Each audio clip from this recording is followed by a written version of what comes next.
For those unaware, there is a somewhat undocumented O-ring in the side case of the 722.3 transmission. I do have a leak on that O-ring on my transmission that I'm planning to install in the red project. This transmission is my practice one. It's the original one from the red car. I will not be rebuilding it. It is basically a boat anchor and not worth my effort. So I'm just practicing on this pin. It is staked in from the factory. Being that the case is aluminium, I thought, why don't I just try and pull it out and see if those tabs break off? And sure enough, they cracked instantly. And being that aluminium is softer than the hardened steel pin, it doesn't seem to have scratched it either.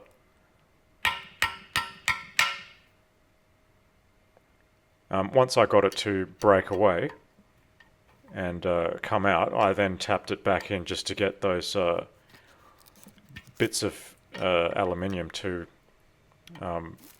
get out of the way. And then I just went to town pulling that out. Any damage that occurred to that pin was simply from my impatience and using side cutters to grab onto it. When I'm doing my decent transmission, I will be more careful. At least I know how to do it now. It's not actually that hard, and that's the mysterious O-ring that is leaking on my spare transmission. Obviously, when it comes to my decent transmission, I'll have to clean out that hole and the opening to make sure there's no sharp, jagged aluminium that will cut into the new O-ring.